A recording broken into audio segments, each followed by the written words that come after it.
Here. Commissioner Coronado. Here. Commissioner Dusen. Here.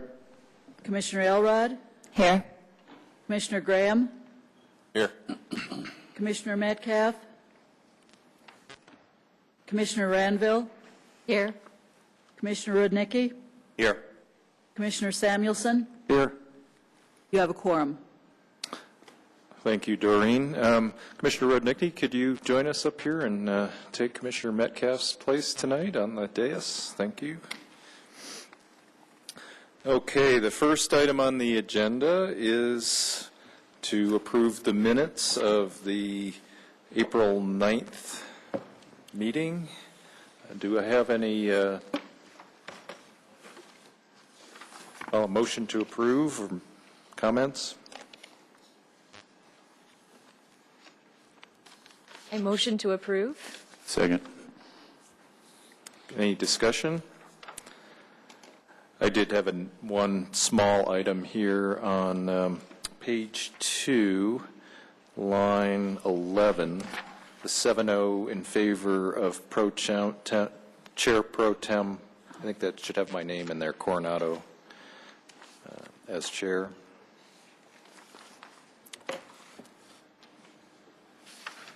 Any other revisions? Well, we have the motion on the table. All in favor? That would be unanimous. Thank you. All right. Tonight is a public meeting. Seeing no sign-up sheet or no members of the public, I'll just put that question out there. If there's any scheduled or unscheduled appearances, please speak now. If not, we'll move on to the next agenda item. There's no public hearing, so we can move right into general business. And Glenn, I'll let you take it from here. Sure, Mr. Chairman and Commissioners. What you have before you is an ordinance of the City of Littleton amending Title 10, Chapters 1, 2, and 9. And the principal reasons for this proposed ordinance is to eliminate the transit impact overlay zone and then also make certain amendments to the plan development overlay process. As we've told you on a couple of occasions, staff is going through the whole code and making modifications. And right now we're in the phase of really focusing on the process. So one of the things we noticed right away is when it comes to downtown development, there's a number of things that are tangled up. And it has to do with the plan development overlay, historic preservation's requirements for a certificate of appropriateness, and partially this is required by the transit impact overlay zone.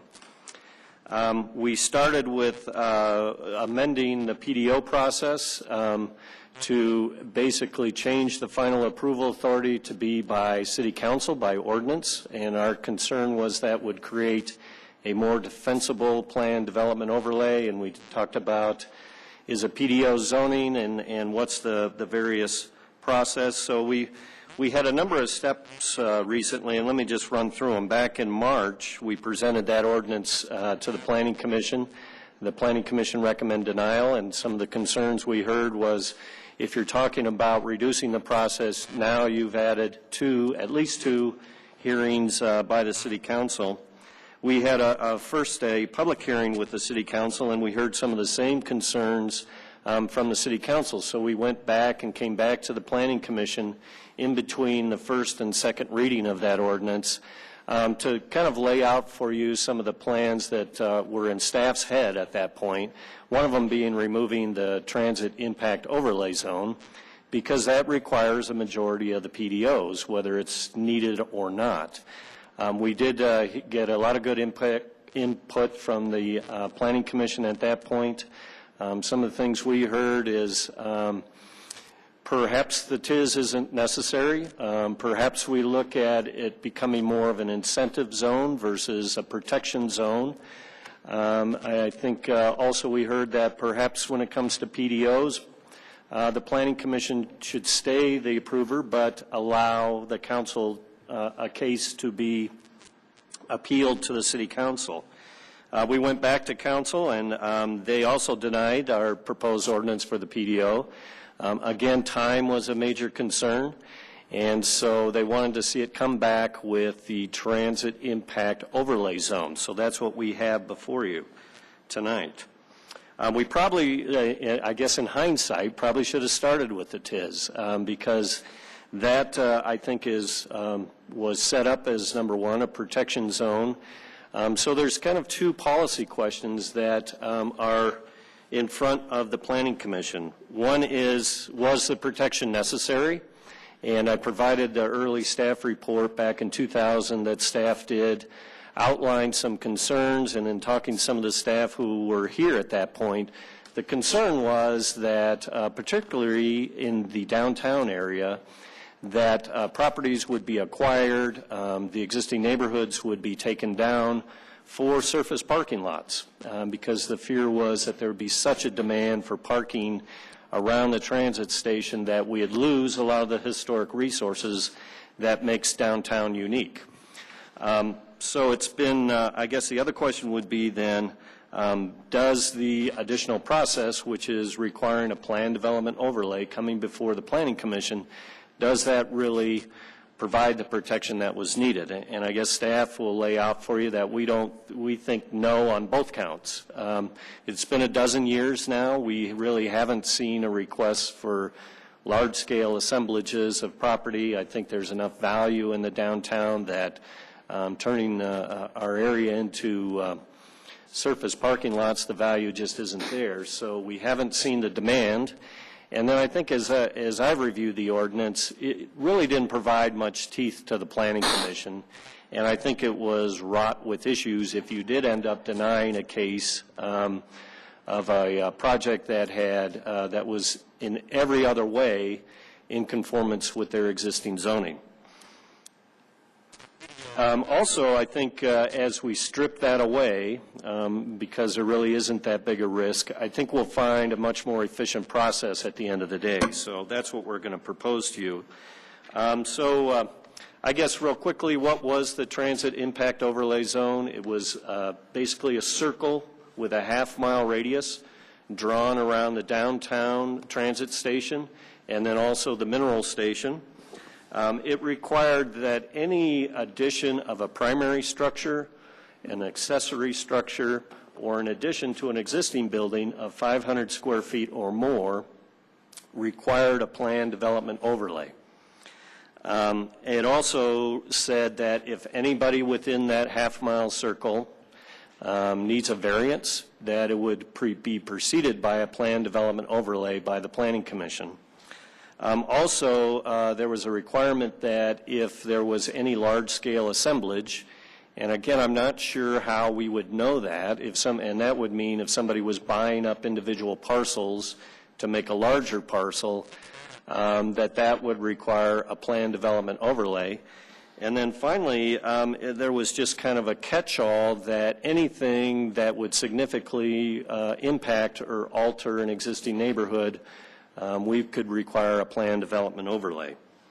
So there was two things that were exempt. One being if the zoning had a planned development on it anyhow, the feeling was there's enough control to any changes that would have to come before you with a public hearing anyhow, so that should be exempted, and then any allowed single-family use would be exempted as well. There were a number of findings the Planning Commission would have to make, one being that the proposed use is compatible. Again, I think staff sees that as problematic. If it's an allowed use, it's compatible. So for the Planning Commission to say an allowed use by the underlying zoning isn't compatible, I think that might have caused some issues.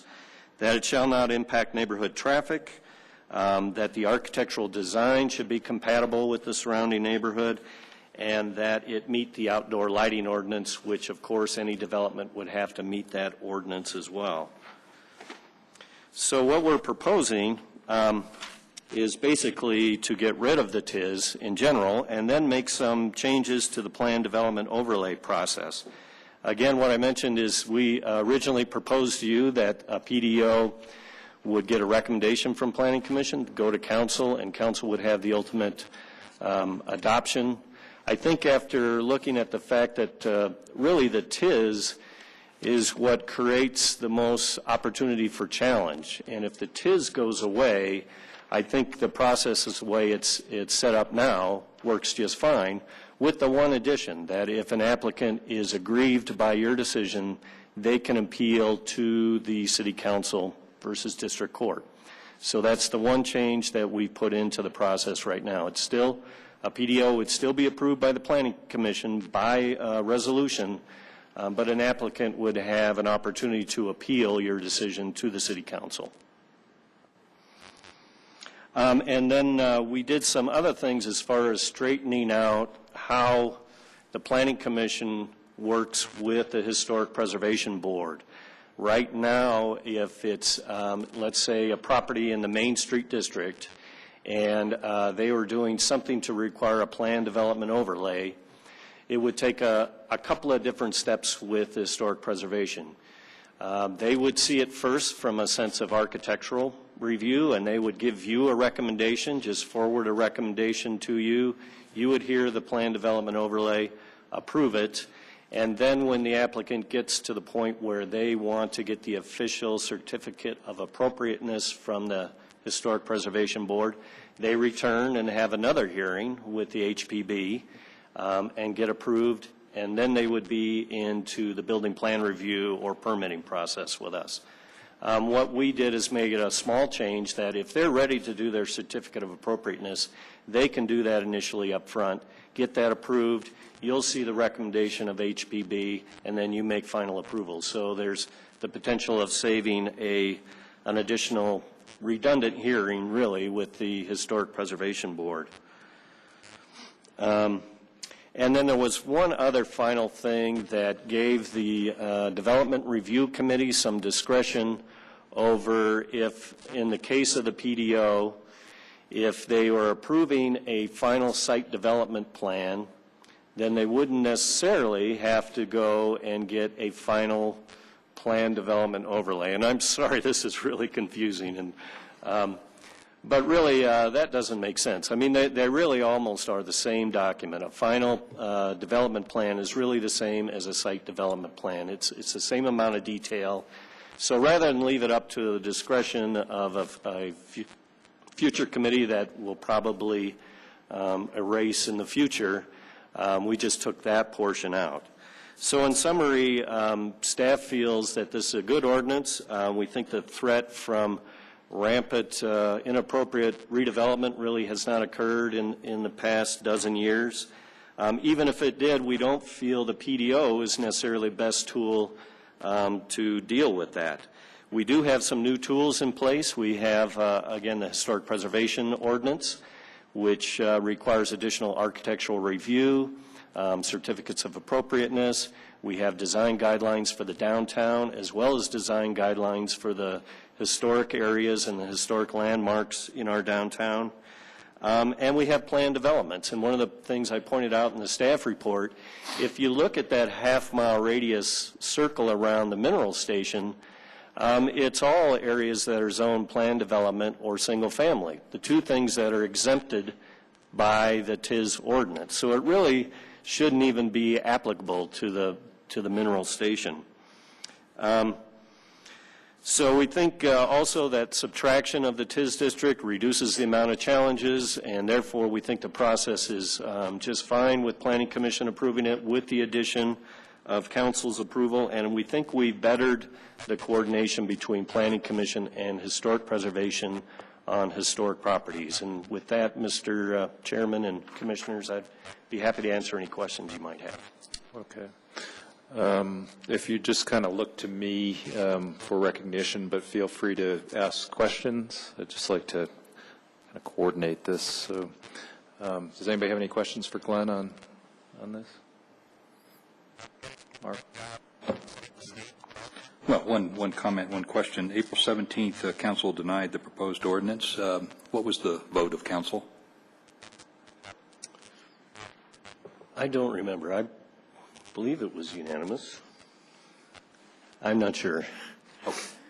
And then just one editorial comment. You mentioned that the TIS didn't have enough teeth, and in the 10 years that, or 8 years that I used it on previous planning commissions, it had quite a bit of teeth, especially for jawboning fenestrations of architecture elements, et cetera.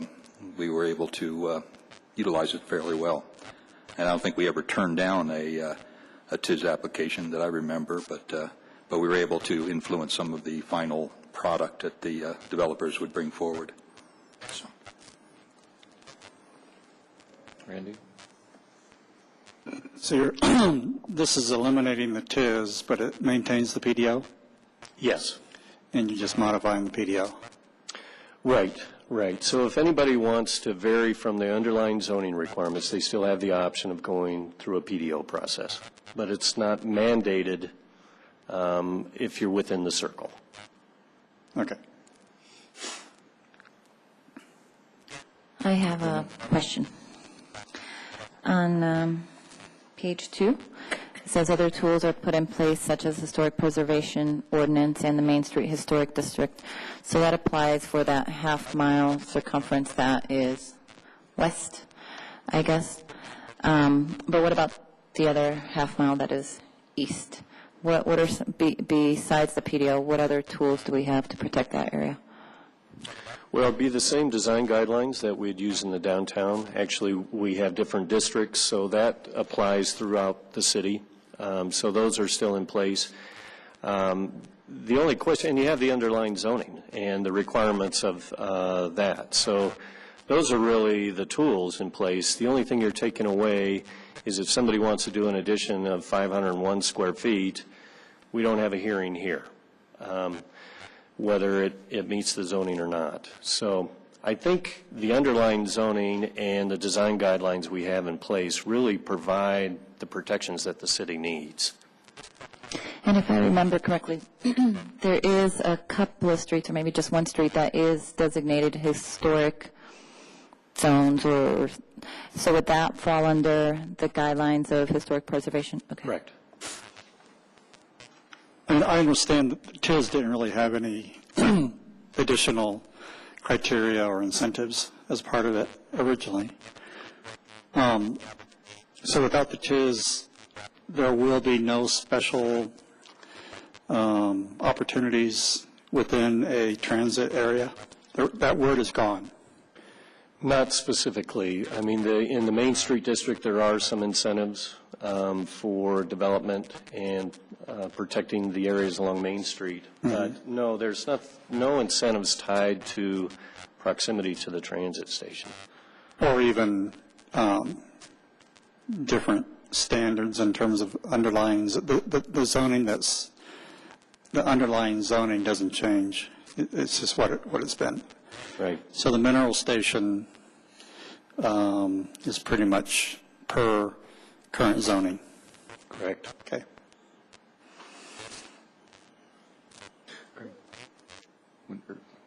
The design standards and guidelines for the downtown area, do you know when those were implemented? Have they been in there for a long time, or have been updated in the past 10, 12 years? Hasn't been that long. I'm thinking 2005 initially. 2005, 2006. So that would have put more teeth into. Right. And something you haven't seen that the Historic Preservation Board has actually put together more detailed guidelines for those properties that are contributing to the downtown district. And those will be coming before you to review, because that's still a duty of the Planning Commission to review and adopt design guidelines. So you'll see another set of more detailed plans to those properties that contribute to a historic district or a landmark.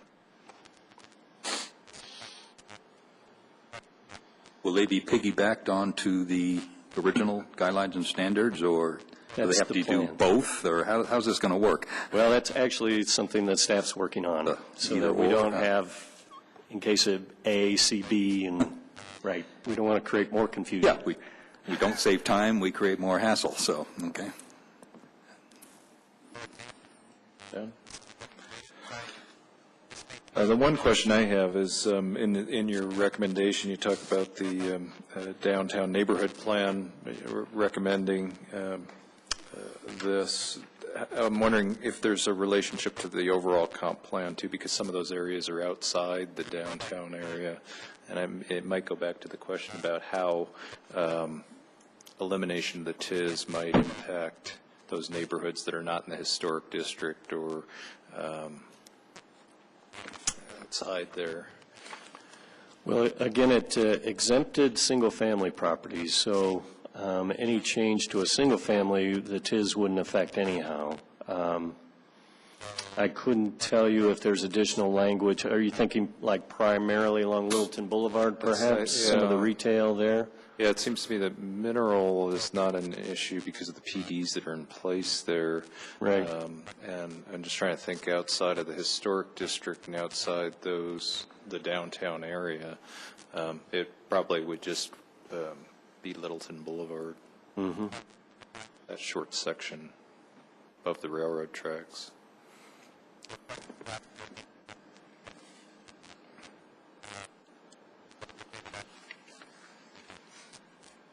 Any other questions? Well, I'd entertain a motion then, as the suggested motion here on. I move that a favorable recommendation be forwarded to the City Council concerning the proposed ordinance amending Littleton City Code Title 10, Chapters 1, 2, and 9 to eliminate the transit impact overlay zone and amend the process for approval of a planned development overlay. Okay. You have a second? Second. Okay. Jen? Okay. Discussion.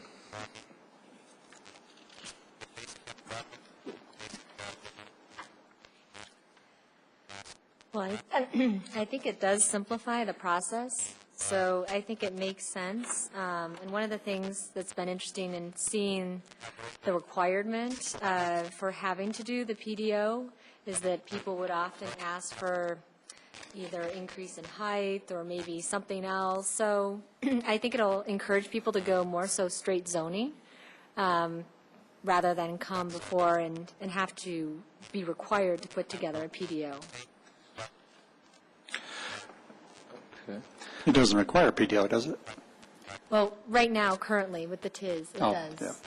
So I think this is going to help streamline the process. I think it'll be simpler, and I think we're going to, well, obviously, I think we'll see more straight zoning rather than PDO.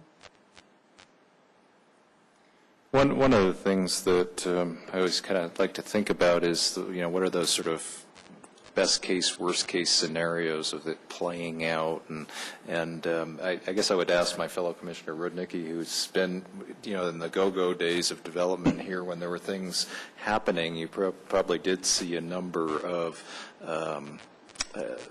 examples of what worked and what didn't work. I guess, do you see any potential pitfalls of eliminating the TIZ? No, none whatsoever. We've got the zoning department, we've got the building department, we've got the historic preservation board, we've got us, and when they're asking for a PDO, we've got development review committee or design review committee. Which one is it? We're not calling it anything anymore. Oh, you're going to get rid of it. Well, DRC was not a laid-back group. They were extremely involved with jawboning what they wanted for downtown or anywhere else in Littleton, for that matter. So I think there's plenty of safety factors here. I think TIZ is redundant. It didn't. The concerns brought up in 2000 just didn't happen. It was like, again, I said that it was I voted against it when it first came up, but it was a nice tool to have once we did adopt it. But I think there are other departments and other groups that have the tools necessary to protect downtown. Thank you. I'd like to agree with that. The design review, planning department, the PDO process are all vehicles that allow us and staff to monitor what comes before us. And there's enough checks and balances there to catch anything that might be a red flag. Or I actually believe around a transit area, you're going to get more PDOs, because in this world of concentrated development around transit, it's the PDO that's going to allow a developer to be creative. He has to prove himself. He has to prove that he's going to fit within the community. He has to prove that it's going to be historic in a historic context, or that it's not going to impact adversely traffic and other things. So that's where we have to be vigilant to review PDOs and make sure that they're compatible with the comp plan and other things. So they may go straight zoning, but the PDO process also works. Commissioner Bagnell, I think you had. I've sat through HPB hearings. I also sat through the City Council's hearing, and I think that one of the most important aspects of this is the attempt to gain efficiencies so that,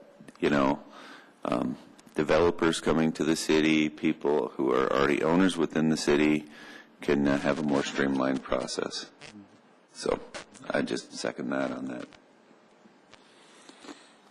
Any other comments, questions? Commissioner Graham, you're welcome to speak. Okay. Well, if everybody's had their say, let's go ahead and vote on that motion. The motion is that a favorable recommendation be forwarded to the City Council concerning the proposed ordinance amending the Littleton City Code Title 10, Chapters 1, 2, and 9 to eliminate the Transit Impact Overlay Zone and amend the process for approval of a planned development overlay. All in favor? It's unanimous. Thank you very much. Next item on our agenda would be the Inspire Littleton campaign. Dennis?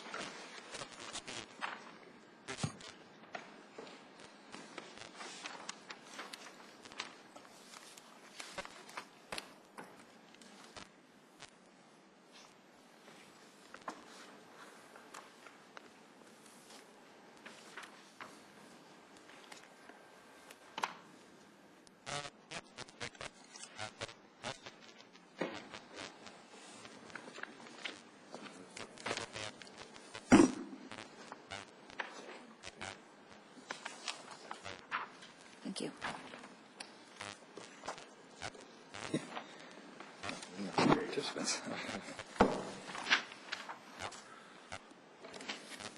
Wow.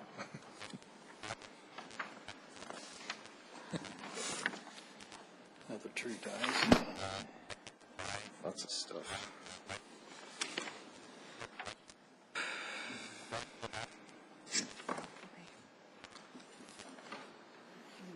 I have a couple things that I think might be of interest. I want to talk about kind of the Inspire Littleton website and how it's going. We're very happy with the kind of response we're getting. The first sheet I handed out is just a quick summary. This is the one that starts off with Inspire Littleton at the top. And I can stick this in out here for everybody at home. Could you move the mic a little closer to you? Oh, sure. At the top of that, you'll see that as of today, as of 5 o'clock tonight, and it keeps changing a little bit. We keep getting more people signing up. There are 115 participants, 119 ideas, 96 comments so far. The median age is 44.1, and we've been seeing that going down, which is kind of what we anticipated. The median age in Littleton is 42. Median age in Metro Denver is 35. But we're seeing the median age of the respondents going down. It started at over 45, almost 46, and so it's down to about 44.1 now, and each day it goes down as we get more participants. There's a breakdown of zip codes. You'll see that our 80120, which is our southeast neighborhood, which is where most is the one zip code in Littleton which is only Littleton. Every other zip code laps over into some other jurisdiction. But you'll also see that we have people who are logging on from Providence, from Santa Monica, from all kinds of places. So they are either in the market for something similar to this, or they're very, very interested in Littleton. But I think it's great. But you do see that there are certain areas in Littleton which don't have as much response either, and so that's something we really need to be focusing on. Trailmark doesn't have a lot. The Southwest, Northwest don't really have a lot of participants yet, so we need to keep trying to get more and more responses from those areas as well. Down at the bottom, you see the age range, 14 to 17, we have 1. 18 to 24, there's 7. We jump up 25 to 34, 35 to 44, 28, and 28, 18, and 8 as you get older. So 65 plus has 8. So we're getting a pretty good cross-section of folks at this point, which is good, and pretty close to that median as well, which is nice. So we would like to be as close to that as we can. And we also anticipate that, I think as we've explained, that we've got a series of ways to get input into this, and we're anticipating that the online may get perhaps a younger demographic, or a demographic that's more comfortable using computers and the web pages. We also will have public meetings, so we'll get people who are willing to come out to public meetings and participate there. And then we're going to have a survey that's done later in the summer that we'll actually send out in the Littleton report, and that usually gets a pretty good response. When we did that for the downtown plan, we got a very good response, weighted more towards the older section of the demographic than the younger. So we're hoping to balance all of that in terms of this may get a younger, that may get an older, and maybe the public meetings will be right in the middle. So we'll see where we are. One question, Dennis. Yeah. The participants, that's just those that have logged in and gotten a login. Exactly. Those are the ones who may not have done anything else. May not have done anything else. And may not have signed in and made a comment yet at this point. So we're seeing a lot of activity from a few people. As you know, we've got a set of prizes set up, and we've had people actually who have gotten prizes already. They get a lot of points. You get points for not only having ideas, but also getting the kind of idea that generates additional comments and discussion. So the more of that you get, the more points you get. And some people are getting a lot of points at this point. Again, just a quick reminder to everyone that this is really an opportunity for us to listen to the citizens. So this isn't, we're trying not to generate a conversation between the City Council, Planning Commission, staff, and the public. So we're encouraging the boards and commissions not to participate in this, other than to sign on just so you know what it looks like, but don't participate. Don't start giving us ideas, because you're going to have other opportunities to do that. That's what you do here. So that's one of the things that, if I could just interject real quick, Dennis. One of the concerns was that if misinformation gets out there and then people keep building on what's a piece of information that's wrong, we have the ability to kind of jump in as a subject matter expert and try and straighten the record, basically. So I know there's been concern from that, for instance, there was an issue about prairie dogs on a piece of property that's outside of Littleton's jurisdiction, and yes, I mean, I hate to see a whole big discussion be built on something that we really have no control over.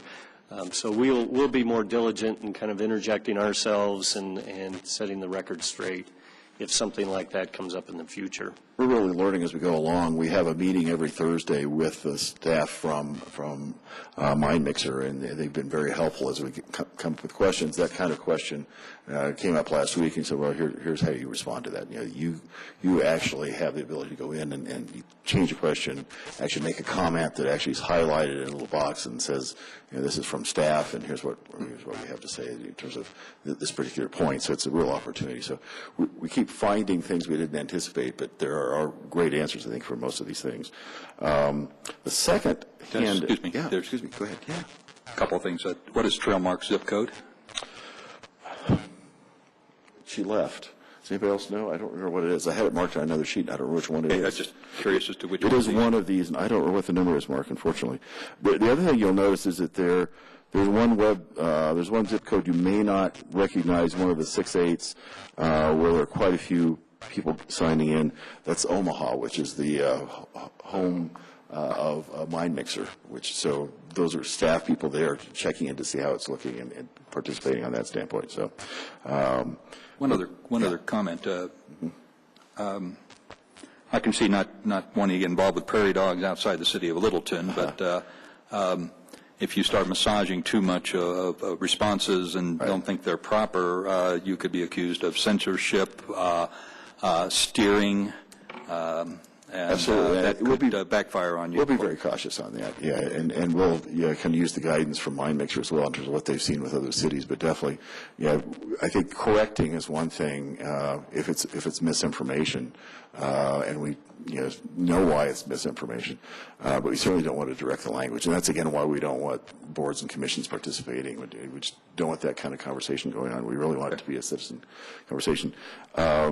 So yeah, you're absolutely correct. The other thing, kind of along that line, there's also Mind Mixer does check it daily. They're going through and they're looking, and they've got certain words. They've got a huge number of words that, if the word comes up that may be an inappropriate response, it may be something they're not comfortable with. So they're really watching just to make sure that it stays a very civil conversation, and so they do review all those. And they typically, if they find something like that, they'll just send a fairly polite comment back to the person who made it. And almost always, they get a very polite response back saying, "Oh, whoops, I wasn't thinking about what I was doing. I should have not done this in the middle of the night or something." So, Dennis, before you move on. okay, sure. So which ones are the Littleton zip codes here? From what to what? Basically, the 80120 and then the 80121, 23, 24. It's a huge range in here, Karina. It's probably, I think there are almost 10 zip codes which have something in Littleton in them, because it gets overlaps with Highlands Ranch, it overlaps with Jefferson County and Santana. It's a huge number, and Kelly actually has that list, and I can go through and find that for us and bring that next time if you want, because it is interesting just to see. And I meant to bring it tonight, and I couldn't find it at the last minute. I had it otherwise. So I'm wondering why some of them have the zip +4 too.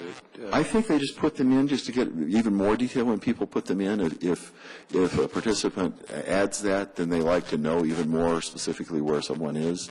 As you remember, we had questions about trying to get as close as possible in terms of what city council district you live in, what intersection is closest to your house. So we have a sense, kind of in response to what you were asking at the last meeting, in terms of how close can we get. So again, we're trying to do a combination of things. We're trying to look from 30,000 feet and look citywide. At the same time, if something does come out, it's nice to know kind of who is having that concern. Is it something specific to a particular neighborhood? It's something that we need to think about in that line. So other questions before I push on again? So I apologize. I'm told from a reliable source 80127 is trail mark. Thank you. And after next week, we hope that number will go up. Go up from 4. That's right. Mm-hmm. So, and if you see if you see a zip code where you live and it's very low, get out and encourage your neighbors. I actually brought some additional posters and some of the cards to hand out. So, along those lines, are you doing any additional promotion other than the events to gather a larger audience, going to HOA boards or any sort of public awareness campaigns or newsletters? Yeah, we haven't thought about going to HOA boards. What we have done is we've got articles that have been in the Littleton Report and in Littleton Independent. We're getting the word out as much as we can through social media. We have been fairly successful, I think, in terms of to date getting the word out. But Kelly and Chris, and Kelly Nardi, who I'm not sure you've met yet, who is part of our public information office, have done a phenomenal job. They've got beach balls that they've made to say Inspire Littleton on that they're taking to Hudson Gardens concerts. There's the thought of how many things happen during the year. They're sending out the word through Littleton Public Schools. They're doing as much as possible to get the word out. We have a public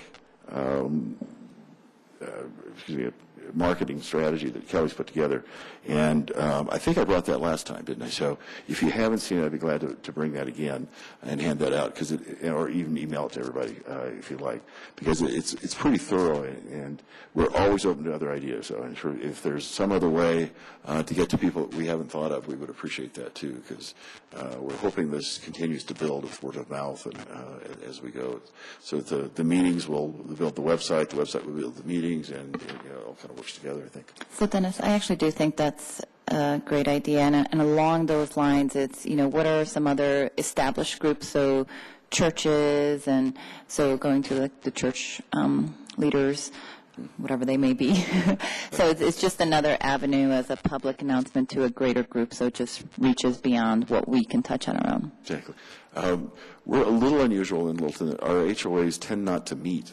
Most of them. We've got a few that are active Right. and have fees and do meet, but there are an awful lot of them that are fairly inactive or don't. But so it hasn't always been our strongest outreach tool, but it's certainly something we can use when we target the ones that are active. Or even, I don't know if we could at Starbucks have we put a flyer up at Starbucks? We've not. That's a good idea. Yeah, we have the posters, we have the cards, we have a lot of things outreach, but if we could go and see if we could put those up, that's a great idea. 24-hour fitness. So I'm just trying to think of where people are naturally anyway. Absolutely. Yeah, and a little different demographic than we might get otherwise, too. I think that'd be great, so it's a good idea.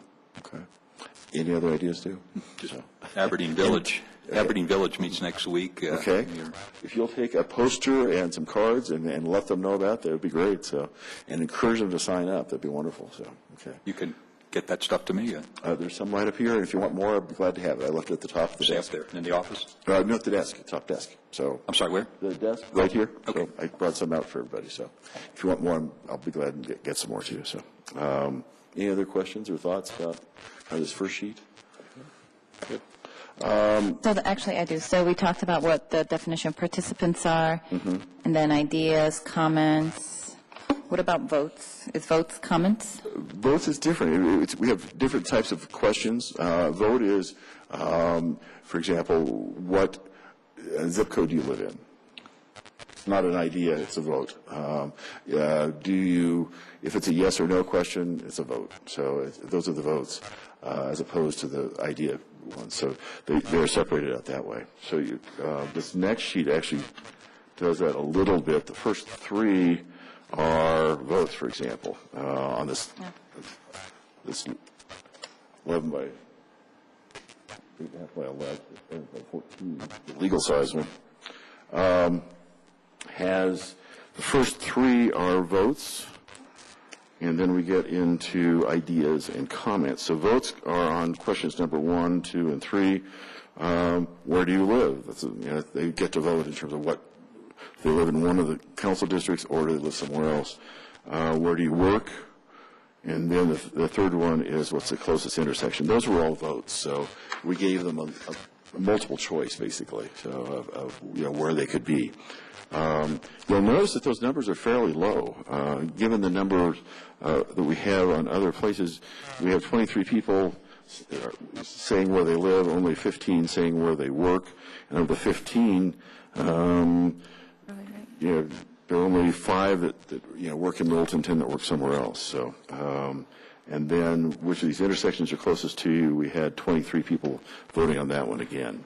And those are, most of the people are closest to Littleton Boulevard and Broadway, and second, we've got second, third, Mineral and Platte, and then third, we'd go to number 7, which is County Line and Broadway. So you kind of begin to see it's fairly consistent. Not huge numbers on these yet, so that may get more dramatic, I think, as we get more participation. And then the questions after that are questions that we have posed currently on the web page, starting with number 4, which is I love Littleton. What do you love about Littleton? That one actually has generated the most ideas, not the most ideas, but the most conversation, most comments. So it has 21 ideas and 34 comments that have been made on that. And even though it's phased rather positively, we did get some negative comments on that. I love this, but. So we're trying to provide opportunities for people both to give positive comments as well as the negative comments. If we log in, can we see all of those comments? No, you can't. But what we'll do is we can give you copies of those or have access to those. And the third set is the comments just on one of those sets of questions. So, because I thought you'd like to kind of see the pattern at least. So what you have in this third packet, for example, is the questions for the I Love Littleton. If you look over on the right, you'll see that I Love Littleton is highlighted. And these are the comments came through on that particular category of question. So you can see that we got Steve M. said complete the gaps in the trail system. And he did, at least in the question start off with saying, no doubt that the trail system is one of the greatest amenities. So he does like that, but then gets into some negatives in terms of we need to complete the gap. So then there were 2 comments on that from other participants saying, yeah, this is a good thing to talk about. We can do better with the city website, generated comments. So we can log in, we can see the ideas, but not the comments? No, you can see the ideas, but not the comments at this point. And nobody else can see those comments? Correct. Right. We can consider that, because you really are kind of the steering committee. We can see about getting the Planning Commission access so you can see the reports and every single comment, if you think that'd be helpful.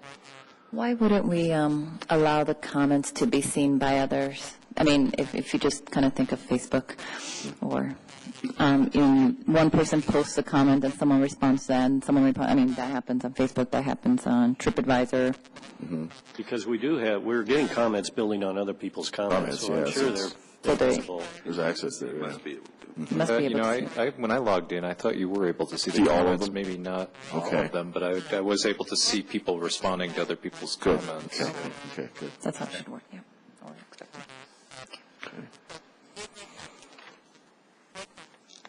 So what can you tell us so far? Some ahas. What I can tell you so far, the aha, I think, is that we've got a lot of interest. And when we talk to the folks at MyMixer, they say for a community of this size, this is amazing participation this early in the process. So they've been very pleased with it. Doesn't mean that we wouldn't be happy if we even had a lot more than this. And we kind of anticipate that for Littleton because we are a community that is about the right size for people to really feel very involved.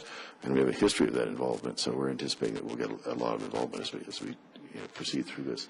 I was pretty surprised by the downtown parking question, and I don't think we got a lot of respondents, but they've all been positive. All been positive. It's not an issue. Yeah. Right. And there was supportive comments about infill development. I mean, all those things that I thought would be kind of a lightning rod for issues. So the ideas that are put out there can be anything that a citizen wants to put on the website. Absolutely.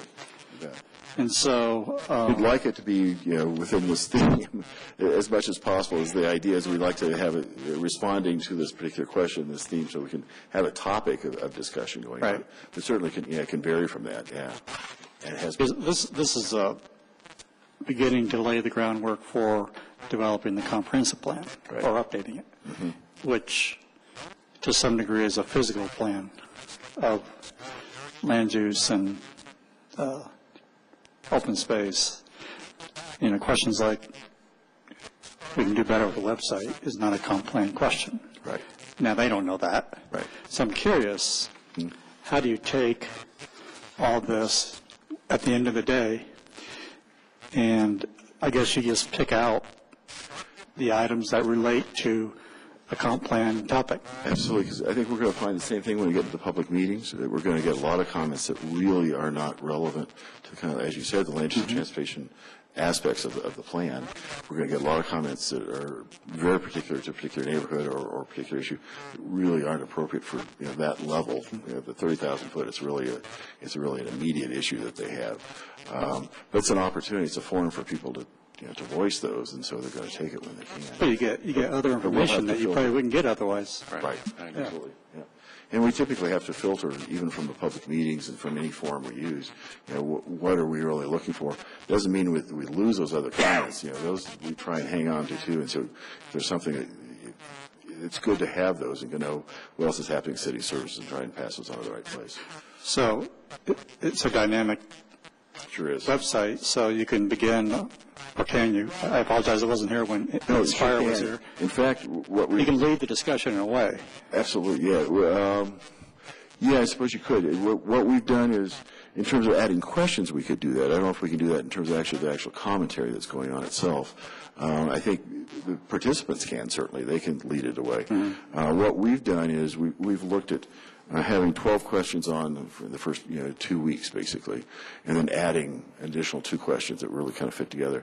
We're going to start dropping questions off next week, and typically the ones that are probably least have the least response to them. And so the 2 that we've added this week are number 13 and 14. And then what we'd like to do tonight is kind of get your sense in terms of questions that we could ask over the next 6 weeks. What questions do you see that we should be asking? And I think what we're going to find, too, Randy, is that we're going to have things come up that we didn't anticipate because of the discussion we're seeing. They're going to come up with discussion that leads to a question that we didn't anticipate that we need to put in. So I think it's a real opportunity to be as fluid and flexible as possible. Jenny?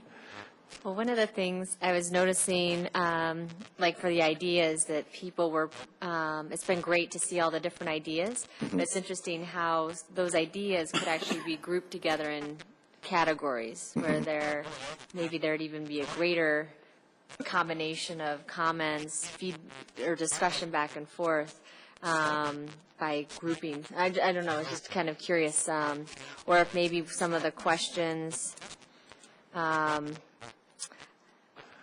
maybe touched on some of those ideas, perhaps, of the generated ideas. It's just one thought. Good, So. good. Yeah, and actually, on that same note, who is going to be collating these ideas and putting them into categories? Is that you guys or Mind Mixer? Well, yeah, we've been working with the folks from Mind Mixer to put them into initial categories, and they may have to be adjusted. And again, we'll continue to work with them, but we'd also kind of like to get your feedback as you look at these things and see, are we on the right track, or things we need to be changing? Do you see questions that we need to be asking? And we're trying to think of it, like I said, probably 6 weeks out in advance right now in terms of what questions we want to ask. And then we'll do the next 6 weeks, the next 6 weeks after that. So we always have kind of a set of questions out there. But again, we can be fairly flexible. The thought is if we get them into Mind Mixer on Friday, they'll put them up over the weekend, and then they'll announce it with a blast on Monday. But people actually have a chance to look at it over the weekend as well. So with that, just to kind of walk through a scenario based on what we're looking at now. So there's a lot of ideas and comments on bike paths and things like that. And they're kind of scattered throughout trail system, bike path, outdoor activities. And so do you foresee us then maybe asking the question, how many of you, do you use the paths? How often? What are the paths most used? Is that how you're thinking those questions might evolve? Yeah, I don't know if we'll get to that level. I think we're probably going to try and stay above it in terms of, is this an issue just citywide that the paths need to be connected, the paths need some improvement? And I think the staff will take a first cut and going through and looking at all the comments and trying to figure out, where are the connections, what are the topics that we're hearing, what do we want to bring forward out of this, and then run it by you guys just to see if we're on the right track with that. But I think it's going to have to be consolidated. We're going to have to take a look at. But I think we'll probably stay at that level for the most part. And then the only other thing I will say to that comment, Dennis, was, what you just said was identify what are some issues, but I really also want us to take a look at what are some things that become opportunities. They're not an issue, but it's an opportunity to change something in a positive way. It's not even about change, to create something that's positive. Yeah. Well, we really are trying to phrase the questions that way, so that they really do have that kind of positive aspect to them and try and look at what are the opportunities. Like we've talked about, there are different ways to look at issues, just exactly what you're saying. And they can either be negative, it's problematic, or it really can be an opportunity. And we're really hoping. And actually, we're going through this at work as well, and someone came up with the word prospect list.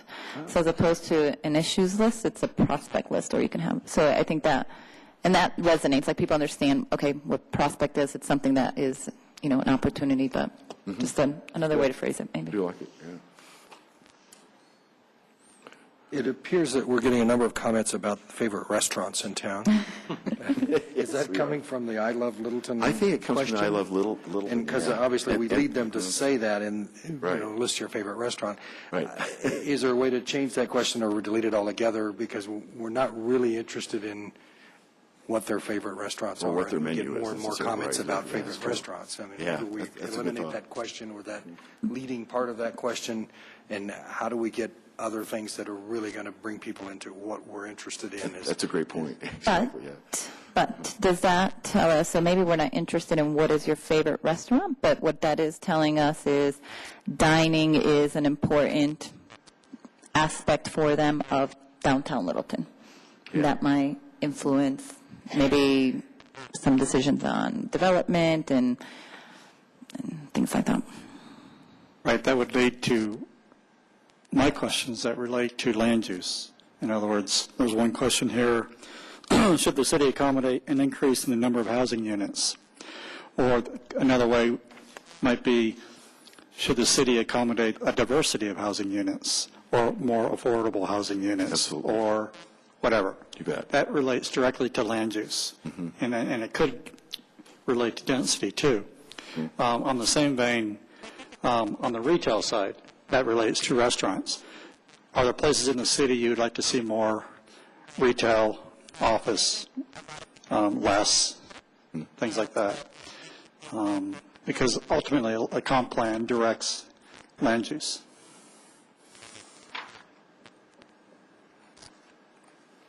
Okay. Other thoughts? With that, if you would look at this sheet again.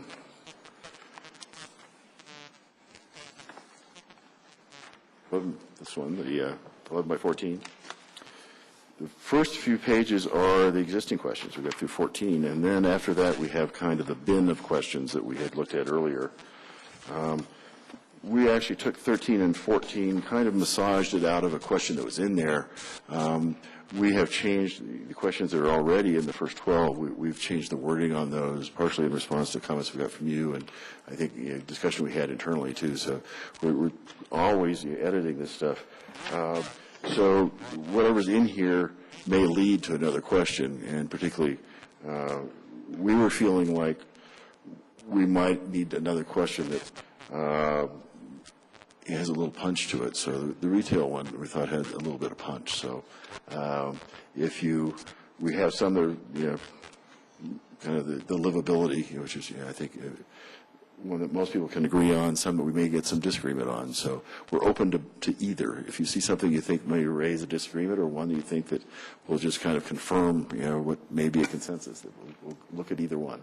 So. For which question? We're looking at 6 more questions we want to add over the next few weeks here. Okay. So from after number 14 on the third page there starts what's called the bank. It's the bank of questions. It starts at number 1 again. And those are the questions that you saw a few weeks ago. It goes through 83. And some of them are duplicative and some of them are things that we've addressed already. I've shaded the ones that have already been included and tried to eliminate the duplication, but I may not have gotten it all. But if there's something in here that you see that you think is particularly interesting, something you think would be helpful, again, as Randy said, to kind of generate the land use discussion, or if there's something else that you just think is a good question, we would be very open to hearing what that might be and would like to hear what Planning Commission thinks. I have one that'll probably raise a lot of discussion. Okay. Number 83. Okay. Should neighborhoods that adjoin outdated and unperforming retail uses be willing to accommodate additional intensity, density, and height of use as a fair trade for getting rid of current uses? I think it would. That'll bring up discussion. I think you're right. So. And Dennis, do you see keeping some of the original 14 questions and just adding how many new ones what we're at a time? intending to do is just drop one off each week and add one. So we'll keep that core. And the first 3 questions, the geographic questions, we're going to keep throughout the process.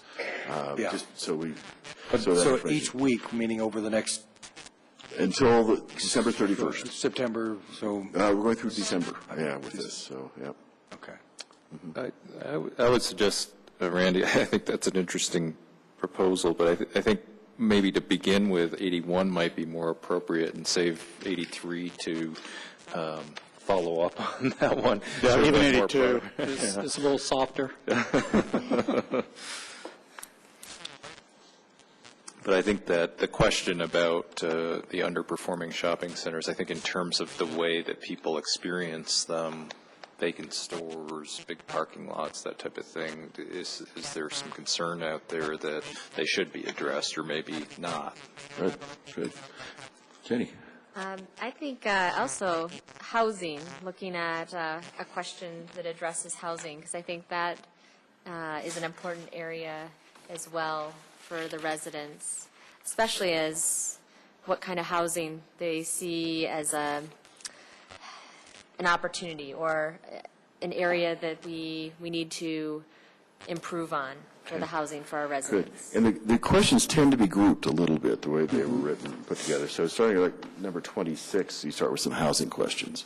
And they go through, how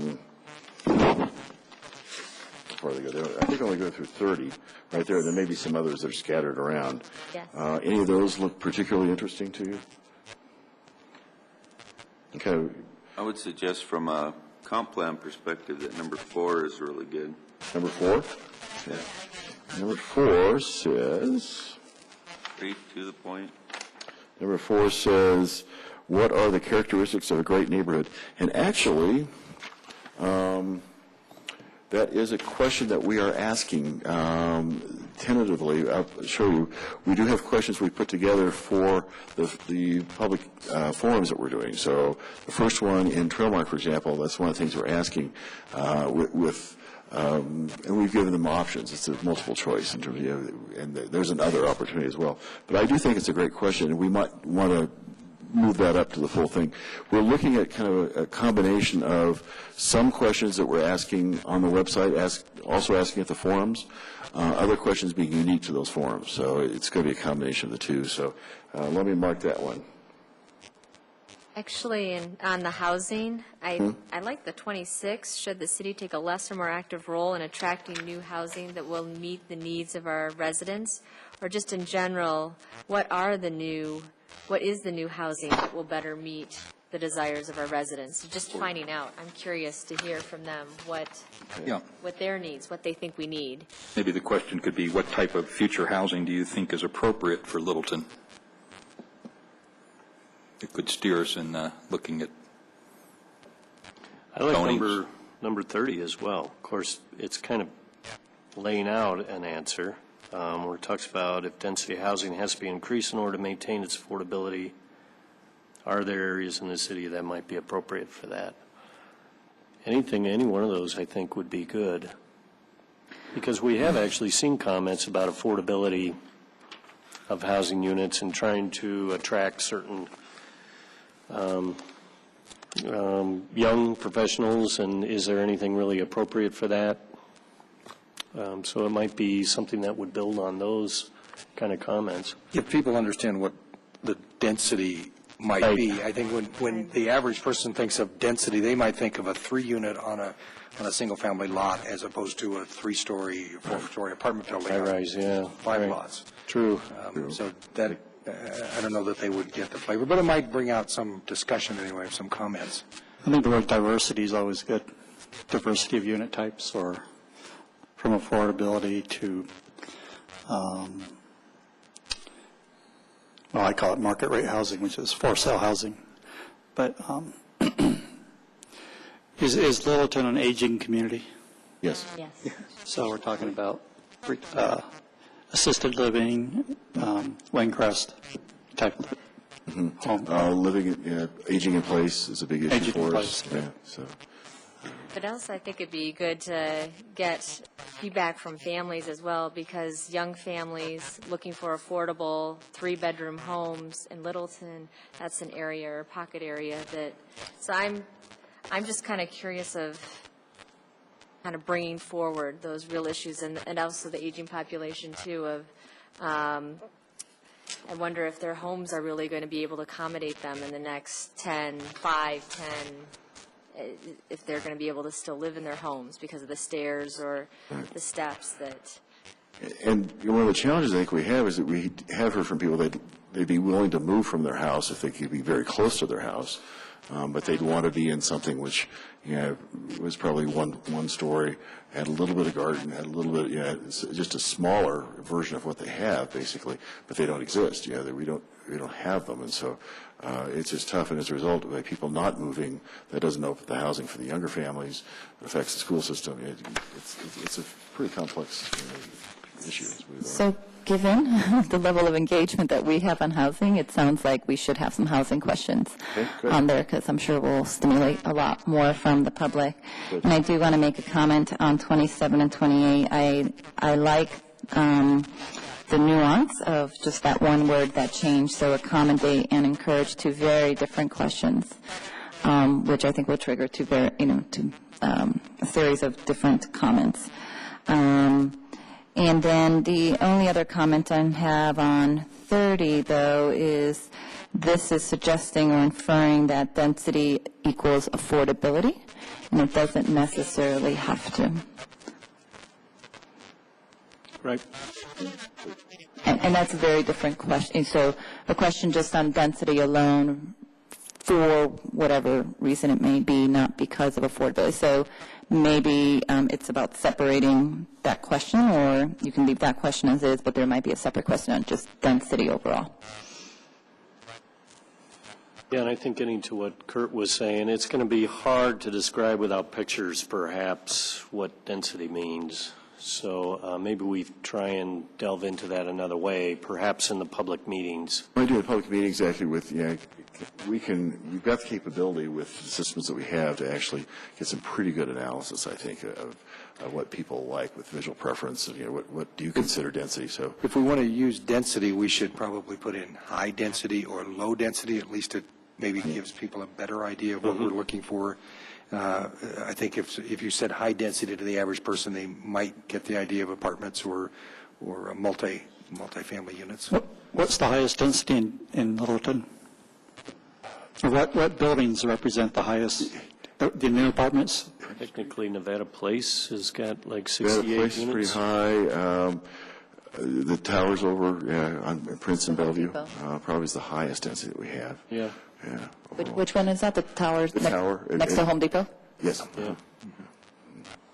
I have One no question, idea what that one is. thing I always like to ask, number 23, what are you willing to help pay for? Yes. Yeah. Good one.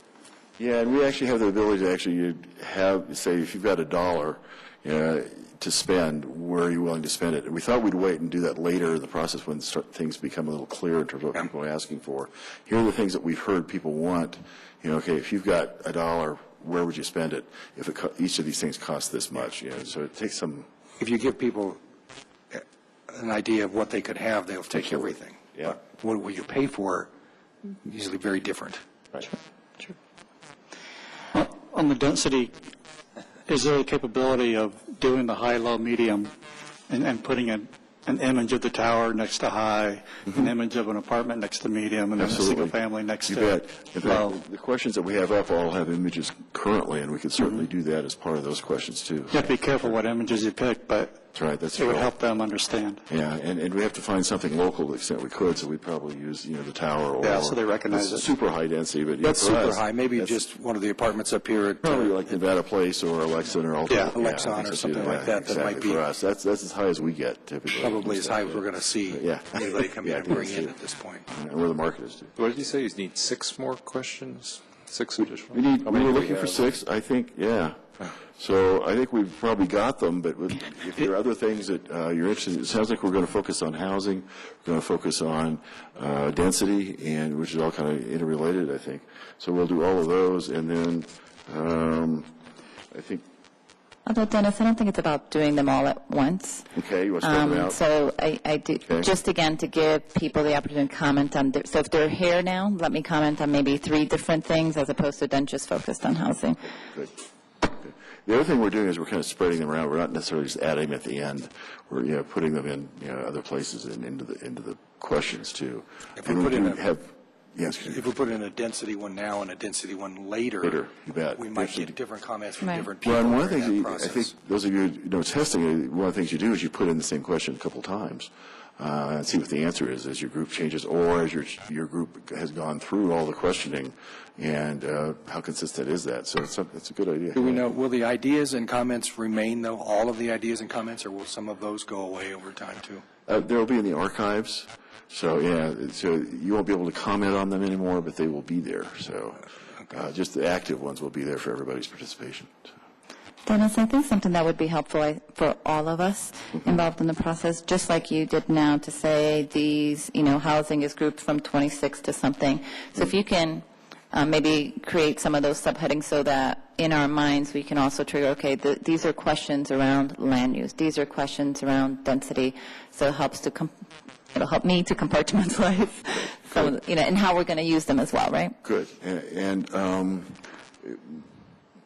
my thought is that what I'm seeing from my mixers, they're trying to not put those terms on them yet, but I think we'll have to do that internally. It's for us. It's more for reporting purposes for us, not for, Yeah, and we do have that. That is kind of the method behind our madness. Without identifying this a transportation question, Yeah. we know it is. Yeah.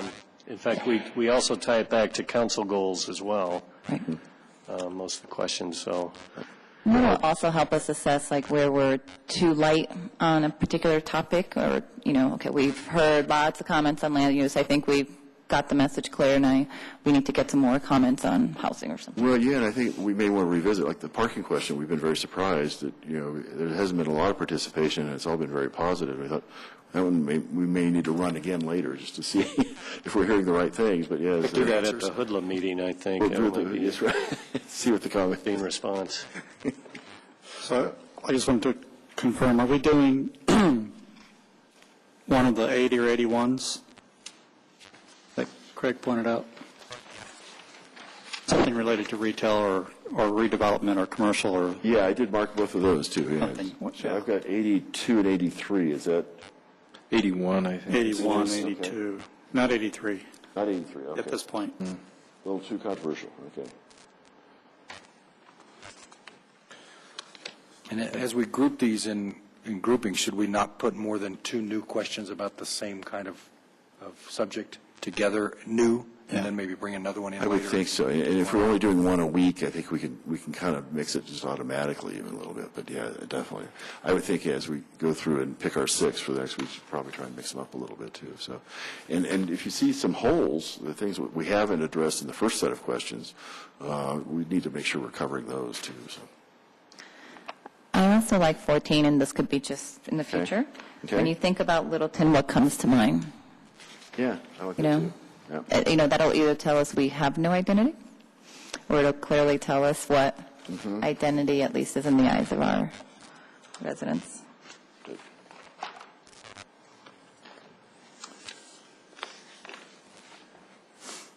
Okay. What about a question related to parks and open space?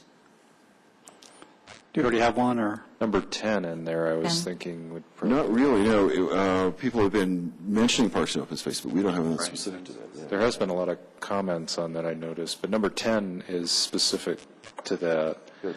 But I was wondering if it would be early in the process, it might be better to do an more open-ended question like number 16, which is what would improve the quality of life, whereas number 10, Well, that one really a quality of life yeah, question. I think we've done something similar to that already. Close to 16. Let's see. 18 would, you have what would improve the livability of your neighborhood? I think we've asked already. Well, number 5 on the current set, it says, what would improve the livability of your neighborhood? We haven't talked about the city as a whole, but we have talked about the neighborhood. So we can certainly talk about all of Littleton, too, so expanding that. And I have one more. Okay. Whenever you're ready. Number 11. Okay. So this speaks to economic development, to me at least. So if we understand where people are spending their money outside of the city, that can help engage us in the types of things that can drive more economic development to Littleton, right?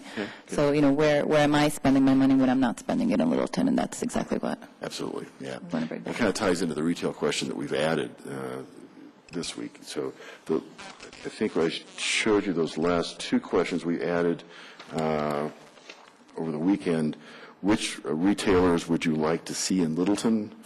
And should the city take an active role in attracting specific retailers? So we just added those. There are new questions. Again, we thought, So, Dennis, when I hear that question, though, it sounds like you want a name of a retail as opposed to a type of retail. Right, and I think it could be either one. Yeah, I think some people just say they want a Trader Joe's. Yeah, they don't say they want it at the grocery store necessarily. Yeah, I would have said that. No. So I think we're leaving it open for people as to what it is. But yeah, I think typically it'd be more useful if people would say, yeah. But I guess sometimes it doesn't work to say I need a grocery store. I think I need a shoe stores. Yeah, probably. And one of the reasons I actually like 11 better than the two that were proposed is because, again, this talks to what do you do now anyway, as opposed to I have to come up with an idea of what I want in Littleton. It's easier for me to answer what I do as opposed to kind of what, I'm coming up with a new idea for Littleton. Okay. Just sometimes easier to answer that. Yeah, I think so too. Yeah, absolutely. Because that's one thing we've heard over the last few years, just is people saying, "Oh, yeah, I do this. My friends come to town and we do this in Littleton, and then after 2 days we head somewhere else." So, where else are you going? What do we not have? And if Would it's, that be better if it's Mount Evans, we can't do it. But if it's something To use that question, where else in the metropolitan Denver do you most often go for something other than work, or the one where do you take out-of-town relatives? Because I would think number 11, where else do you go? Most people in the metro area are going downtown to any of the sporting events or bars and restaurants downtown or to the mountains. Mm-hmm. But if you have relatives in town, do you take them other places? Do you go to Golden? Do you go other parts of the city? And so maybe what's missing in 11 is why. Understand why and what are you doing What are you doing there. That's really what we're trying to get to. Yeah, because I think you're going to get, most of them are going to say, we go to downtown, we go to Pepsi Center, we go to Rockies games, we go to they're not going to hockey give us the games. detail that, yeah, absolutely. And that's where we spend most of our time when we're not here, or we go to the mountains. Yeah, good point. Although I do like 11, keeping it a little bit more broad because errands, like there's a lot of errands that there's, especially for families, that I guess that's something that comes to mind initially for me. And I can't imagine, I make a lot of trips to Highlands Ranch. And I think that's where the why comes in, like for shopping or Maybe the why is a better question to add. Or where do you go and why? What do you do there? If it's soccer games, yeah, that's fine. But if it's shopping, probably is. So, okay. And just so I'm clear, so we're going to drop a couple questions as well? We will be dropping a few. We're not sure which. We're going to kind of analyze it by the end of the week and kind of see what's not working. We'll talk to the folks at Mind Mixer and say, okay, do you think do we need to leave that one on a while? Yes. I don't think we're going to drop any questions. This first week? Yeah, that's right. We're going to leave Well, that. I think we just keep it going, and the list, because their concern is people will come in a month. You don't want to lose them from commenting on any of these questions. So it'll be a running list. There won't be questions that go away. We're just going to add on to it. Now, just over periods of time, people will stop perhaps commenting on questions, and then they become archived. But they were really concerned about taking questions down too soon, because we're always going to be adding folks as we go through the process. But Do those most active discussions or those most recent discussions pop to the top? Is that how it works when you open it up? Or? The ones that have the most discussion pop to the top. Yeah, so they'll be at the top. would it not make some sense, though, to, if you've got a question that gets no comments or no ideas, to perhaps take that one down after a month and a half? Well, that's when they suggested maybe changing its position in the list of questions. You know, maybe move it up to the top and see if that can generate any comments. So you see, after the next 16 weeks, you're having how many questions here, plus 16 more, 30-some questions, Potentially, right. 40-some? At the risk of steering the conversation, though, could you possibly, if you had a question that didn't have any facilitated comment, put a neutral response with the same idea of a dollar in a tip jar, to encourage the dialogue to get going? We could, or perhaps change the wording or something that makes it more compelling. Okay. If, Doug, you could switch me back to the screen from the laptop. I'm going to just kind of go through what this looks like from the management side. So here's what the first page looks like. And I click on that. And up comes what everybody sees. And then I'm already signed in, and I actually have a management page up here that I can go to. If I go to the management page, I start to see. Did we add somebody already? We're up to 116 since 5 o'clock. We got one more. Good, good. One by one. We'll see what happened to the age. It gives us the number of topics, the number of how many words are out there, the alerts, that kind of stuff. But more interestingly, then we go to the reports page. And it's got all these different reports for users, ideas. And it says we switched. We had another woman sign up, so we're at 51-49. It was 50-50. It's somebody older. We're up to 44.3. She gave away her age, too. And it's user report. She moved the needle. This gives us an analysis of all the folks that are on there, when they signed up, how many points they have, the idea overview. How many ideas do we have, what the comments are, how many participants do we have, and... So on the right where you have all current topics, Yep. favorite retailer, so is that If I go to that, click by- that one, it's new. So topic by topic, it's going to tell me how many ideas do we have, how many comments do we have, how long has it been up. So does that have any logic to which one shows up first? Is it either the most recent or the one that has the most? No, I believe this is the one, this just goes by how they're listed, and then it only goes to, when we get to the summary report, that it actually starts showing us Okay. which ones have the most activity. So livability, image, busy streets, and they keep going, pretty street. So all of those. And then the instant polls are separate. So these are, again, they're going to be the votes. So should this say take an active role? Boy, we're getting a lot of votes. 10 votes already on that. Yes, 9, no, 1. And then we can see distribution, districts, workforce, where do you work, closest intersection, The parking one, Dennis. and parking. See if we've got any more. So available, parking in downtown Littleton is available and convenient. 8 people said yes. 8 said, appreciate that it's free, but that means I have to drive around and look for a while. That's actually going up. We didn't have a lot of people voting for that one initially. One person says it's too tough to find. I've avoided downtown because of this. One vote for saying other. We don't know what the other would be, but we'll see. So hard to find and inconvenient that I would be willing to pay for it. 0 votes on that. So good information for us. It's small little survey group, but good information. So. Dennis, in one of the original screens you had, it looked like there was something other. Do you have something you want the participants to know? Is that an announcement that you can put on? That's for staff. page? Yeah, exactly. Yeah, it's for staff in terms of. Are you planning on putting in the announcement for all of the meetings we're having going forward? Yes. Yeah, that's something we'll put on the So all website. participants will know when the meeting is at Right. Trailmark or when the meeting is at Exactly. Powell. And they're all encouraged of to those. come to those. Yeah. Great. Dennis, semantics again around the questions. So going to the parking questions again, if you can bring those up. Sure.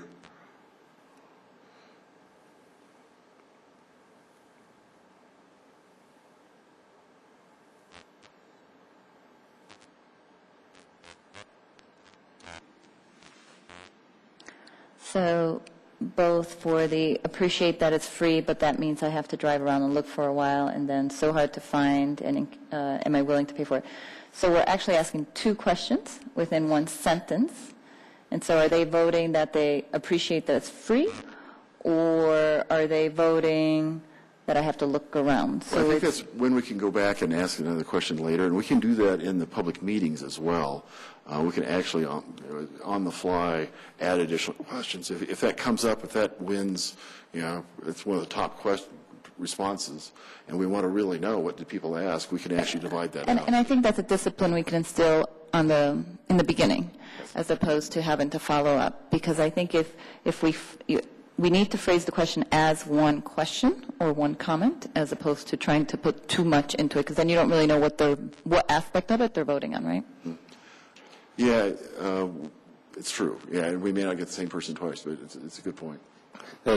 For instance, that last question there that has 0 votes, I could see why it has 0 votes, and that I think it might be hard for most people to correlate the fact that, well, maybe if parking is hard to find, then if you have to pay for it, then it might be easier to find. Whereas I think the default would be, well, you should provide more parking that's free.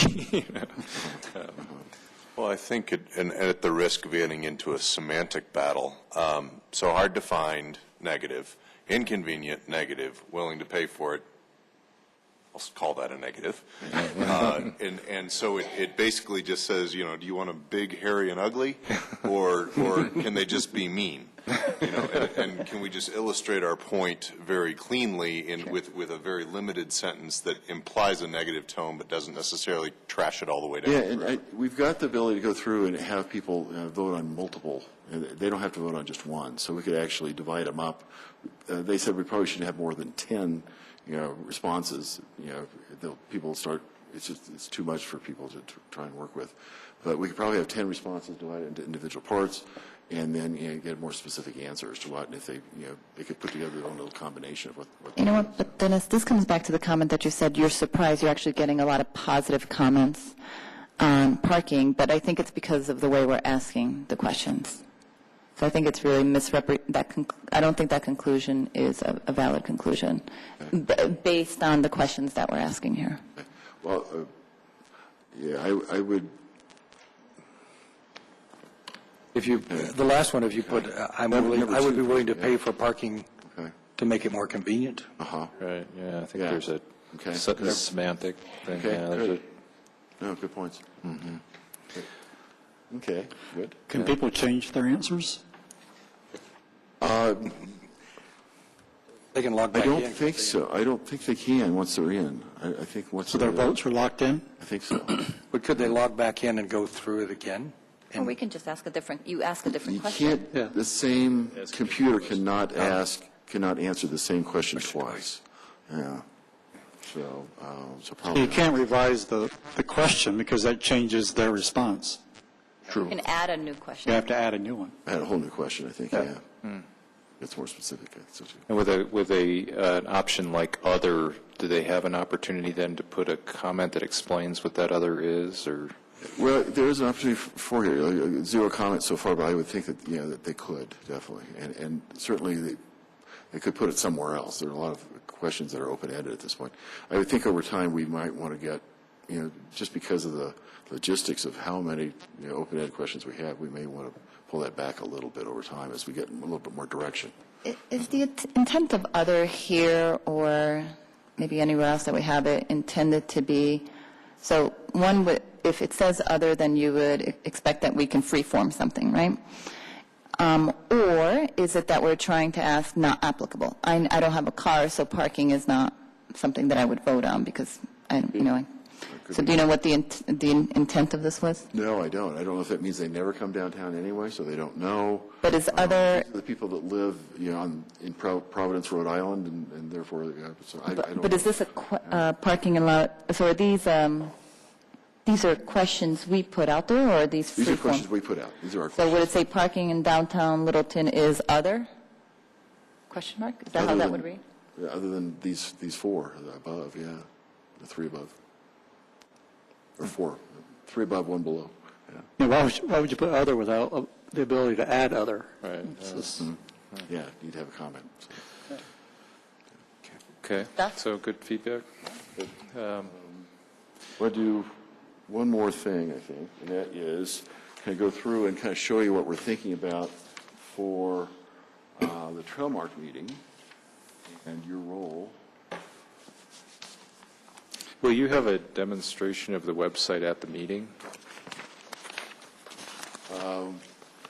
We will have a demonstration of the website at the city council portion of it, yeah. Okay. Exactly, so.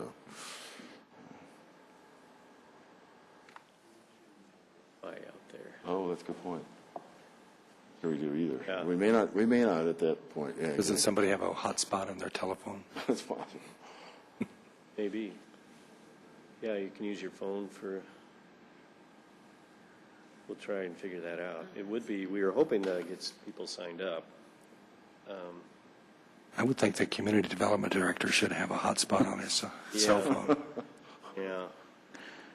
Are there any rules, so I'm thinking back to, Vote. how do we get more people to do this? So can I get flyers and stick them in people's mailboxes, or is that against the law? That's against the law. You can put them in their door, you just can't put them in the mailbox. Where can I put them?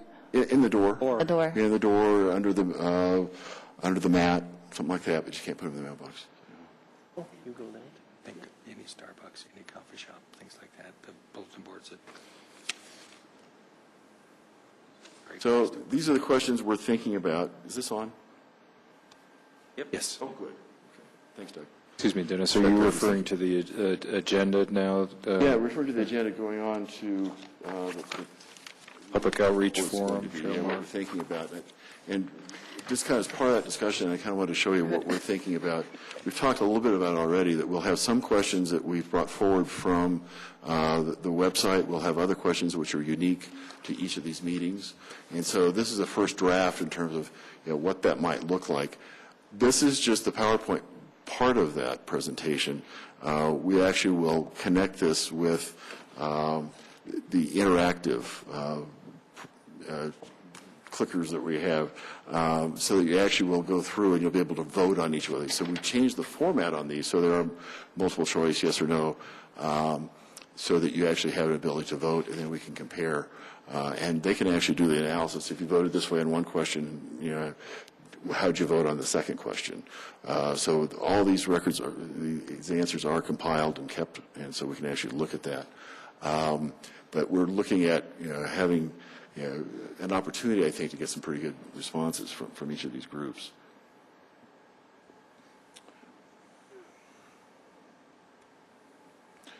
So first question, what are the characteristics of a great neighborhood? One of the questions that was brought up earlier. And so because of the format that we've got, we've actually made this a multiple choice.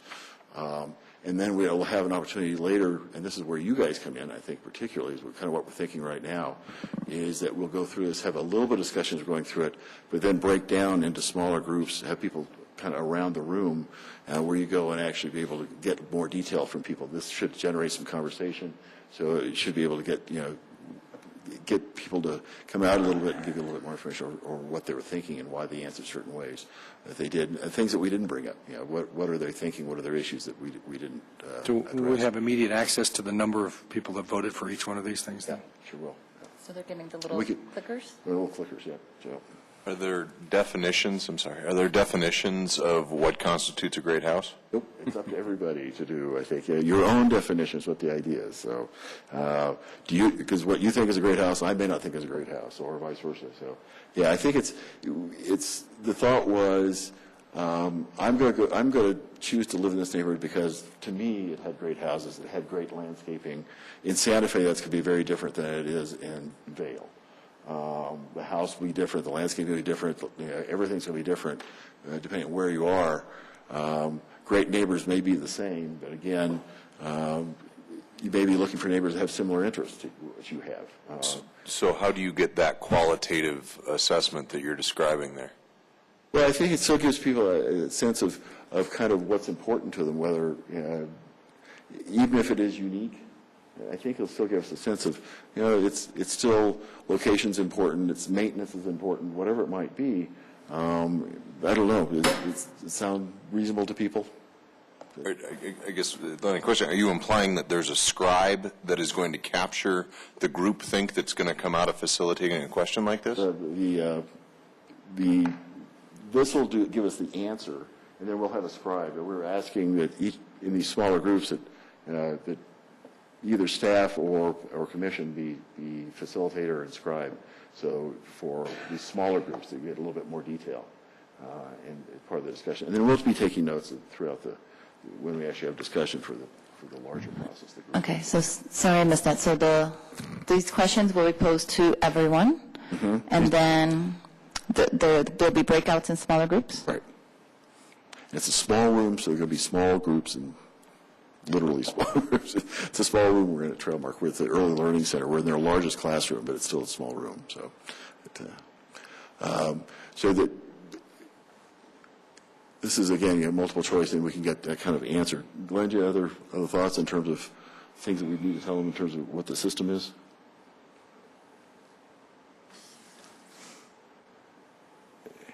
Seems to me the repetition of great kind of confuses the issue a little bit, to me at least. That, it could be something like good architecture, conveniently located, well-maintained property. Just maybe mix up the great. Or maybe without adjectives at all, because well-maintained, so.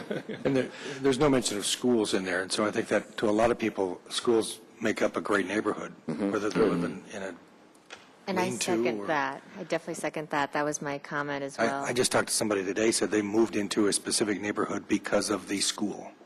Yeah, they didn't really care what the house was like. Yeah, sure, absolutely, good point. Okay. Yeah, I think that's pretty common, actually, don't you? So. Especially for Littleton, actually, that is one of the things we're known for. Absolutely. I think that's true. Most places, people are going to choose the neighborhood. If they've got young kids, they're going to choose the neighborhood for their kids. Here's the so schools. Whether if it's a public school or private school, they have access to it. So that's school they can find. I'm really bummed that I can't vote. I know. I'm sorry. We could spouses. We could still vote. We just, I can't influence him. I know, we're bummed we don't get to vote, too. What do you like best about Littleton? Strong sense of community, parks, schools, neighborhoods, downtown and Aspen Grove, other, so. Those are two different ones to me. Downtown is very unique, and Aspen Grove is very unique. Okay. No, number one, Aspen Grove, it's a private enterprise. It shouldn't be listed at all. It should be outlying shopping centers. I mean, there's shopping centers on South Broadway fighting for a market share, and they'd be rather slightly honked off that you single out Aspen Grove, get rid of Aspen Grove. Okay, interesting. It's appropriate to leave downtown, though. Yeah, I think downtown because It's a region. Right. but Woodlawn or any of the other shopping. Just say outlying or however you want to word it, but it's downtown. got to be more generic. Shopping centers. Shopping centers. Other shopping, or just shopping, other shopping. Okay, cool, okay. But I think downtown and other shopping centers are vastly different, too. They might like the downtown, but don't really separate care about the questions, other yeah. shopping center. Good. It's a totally different answer. One that strikes me that's missing in that question may be the access to transit or. Oh, that's a good one. Okay. Should that be in number 1 and 2 as well? Go back to those. I think I can go back. Probably 3, maybe? We don't talk about transit in 2 or 1. I don't feel like it needs to be in 1 and 2 if it's in 3. Okay, okay.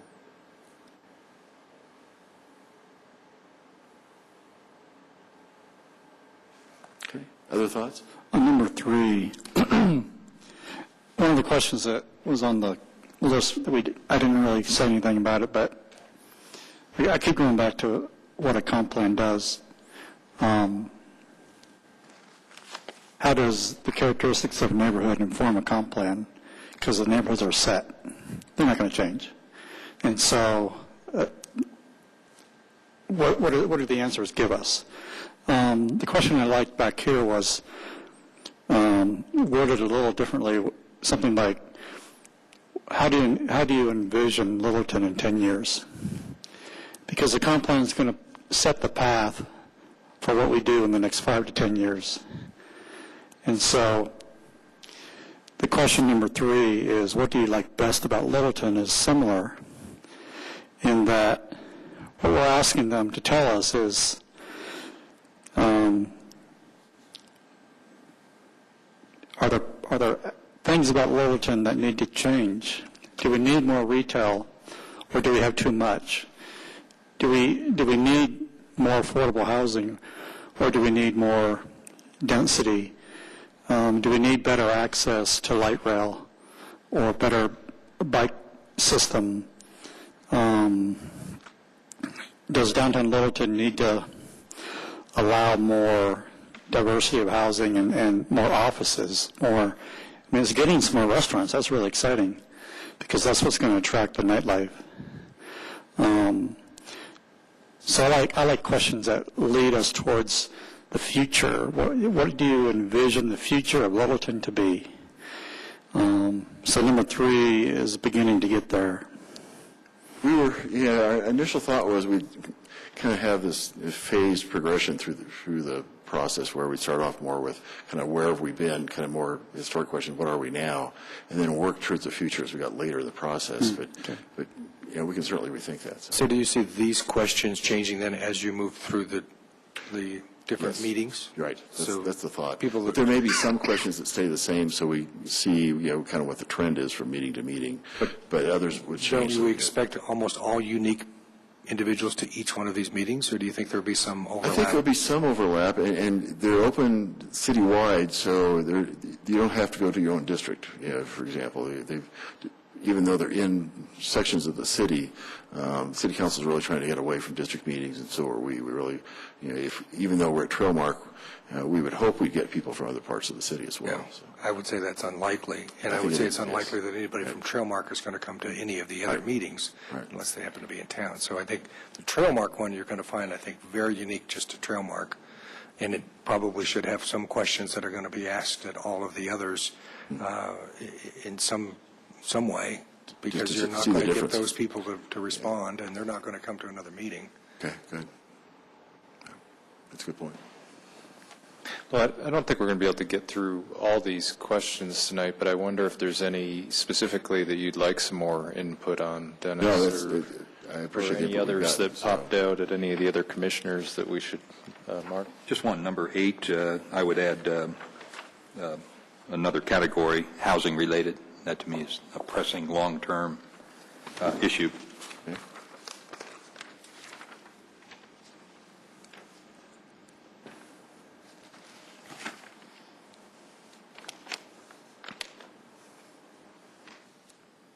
Can you go back to the one where you asked for the rating?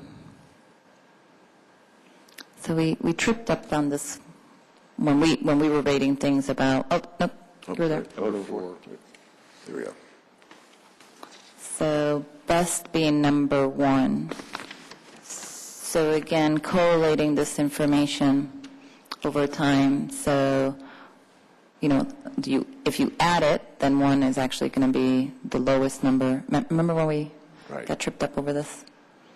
I know. I think it's easier for us if we do that, but I think it's harder maybe for the respondents. It seems like if you think about the best is typically 1. Number 1 is the best rather than 10. But I mean, I had it the other way initially, and then kind of got concerned that it was going to confuse people if 10 was the best. But I'm certainly open to what everybody thinks. I'm curious. It's easier for us to do. That's right. Curious how you would interpret the results of that question. Say somebody comes, or the average of all the responses is 8, or it's 6. Mm-hmm. If we say it's 8, does that mean we're doing fine and we should move on to the next question? Or I think if it's 8, we need to ask more questions. Yeah, that's kind of what I'm thinking. So, as to why, what's the problem? So it gives us a little bit of direction, I think. And was this a recommendation from Mind Mixer, this 1 through 9, or? No. I mean, they certainly offered different ways to do things. This is one of their options, but it wasn't specific to this question. And to kind of address what Craig's concern is the more the more numbers you are, then it gets hard to average the thing. So what I've seen is 1 through 5. So then you clearly have 3 as the average, and it forces you to really lean towards one way significantly or not. So 1 to 5 might just clean that up a little bit more. Good. Thank you. I like that. Okay. Any other questions? Well, yeah, I guess the next question, logical question would be, how do we, do you want us all there? How do we interact with the public in this forum? We'll send up some a little bit more material to you, but that's the thought, is that we kind of assign you to different spots, and we'd love you to be at the 4:30 to 6:30 meeting, just at least at the end of that, which is the city council, to the extent you can be there as well. We're going to be walking around talking to people, encouraging them to get online, telling them kind of what Inspire Littleton is and how they can access it. So if you could be there, that'd be great as well. Helping to market the program, and then just answering questions too. We'll be there to answer questions people have of the city. So we're there for I know that point. most of us probably still have our badges. We have your those for badges, a couple of and I years, don't but there are think only we- about 3 people that are left on here from Yeah, I don't that time. know. Are there new badges for everybody? Okay. Doreen said she'll order new ones for everybody. Yeah, be great. So, And would you mind sending us an email again of all the meetings that are going to happen? Absolutely. So we can put them in the calendar and at least commit to the ones we can join for and the ones we can't. I know you've sent that to us before. I'm sorry. Sure. I don't have it. let's send it again. Absolutely. Is it the same audience at the 4 o'clock meeting as it is at the 6:30 meeting? We anticipate we'll have some overlap. We're hoping to pick up people we wouldn't have picked up at the 6:30 meeting otherwise. We anticipate we'll have a different audience. We'll probably have younger families, with little kids that'll come to the 4:30 meeting because we're going to have a fire truck and we're going to have ice cream and we're going to have pizza. We're not going to have that at the 6:30 meeting. So we're anticipating that we may get some folks that come and overlap a little bit, but to some degree they'll be different. But it's an opportunity, we thought, to pick up folks that may not come otherwise, just because they'll be there. Maybe they can just walk next door and come into the meeting. So. Seems like an awful long time to. Well, that's why I think if you the 4:30 it is. We agree. The 4:30 to 6:30 is We don't long. have a fire truck. Yeah, that's right. 4:30 to 6:30 is an open house, so you could come at 6:15 and still see the fire truck, and then come to the forum as well. So that's the thought: is you wouldn't do the whole council meeting. You just come to probably the tail end if you could do both. I think we're, Get to wear a hoping fire hat if you come. I mean, just that. we get parents and their kids attracted by the fire truck. If the mom wants to hang around, then the other half leaves and they stay for the meeting. That's, I think, what we were hoping would occur. So we suck them in with the fire truck, and then we make them work later on in the evening. And then I think as we move out into the city, I think there will be those folks, I think, that will come to every meeting. And then there may be people who aren't interested in fire truck will just come for the 6:30 meeting. So are we going to have the opportunity to change, and I think the answer is yes, the way we conduct these meetings as we learn from each one. So we may find that no one shows up at 4:30 because everyone's still at work or et cetera, and then really it's not worth it to begin until maybe 5:30, and then it's... Yeah. Well, I was hoping, I know we talked to Jenny a little bit about something that would be intriguing for younger audiences to do at the 4:30 kind of meeting, perhaps when the kids are there, and I'd still like to investigate that. Do you plan on having a setup for having at a booth, being able to have something more interactive, like drawing a sheet of paper that we can roll out and kids can draw would do that. ideas? You And You bet. I just We got wondered, tables, whatever you need. Yeah. So. and then also mentioned like a map for the adults to be able to put some comments on. That's, sure. Yeah. Is that same setup for trail marks? Are we thinking of doing that as well for other? Think about doing that same thing for each one, and again, Okay. we'll kind of see how it works, then we can adjust it accordingly too. So. Okay. Philmark, I would anticipate we'll probably get I think more kids maybe than we get the others, just because we're at the park. So at least for the 4:30 meeting. I think at 4:30, you're mostly going to get families anyway, because even the boards and commissions training we had the other night, it was hard for many of us to get here at 5:30. Or retirees, right? Yeah. Not too many in Drillmark, I imagine, but. Don't know them. There's one other item on the agenda here for the Incentives Task Force. Is that you, Dennis, or Glenn? Or? I really don't have anything to add. Actually, Bill Hopping with Historic Preservation is kind of putting together the task for the group. We have the 2 volunteers, so as soon as we're ready to go, we'll send out more information. So this is specific to historic preservation? Yeah, it's one thing council asked the Historic Preservation Commission to look at are there additional incentives to join in the Main Street District? So that's what that's about. Are we going to be going in cold turkey, or will it be a packet of information, what the incentives are now? I need to refresh my memory on those. Right. We'll definitely give you some background information. Okay. We won't hit you cold turkey, unless you want to get hit Cold chicken. Cold chicken. No, stop. You're out of costume now. Okay, so move on to the next section of the agenda here. We have 10 minutes left. Any comments, reports from staff? I did want to throw one idea out to the commission. The council's recently gone with most of them have gone with a paperless format, and they utilize an iPad, and they have all their staff reports on there. They have the major, like your zoning code, your general plan.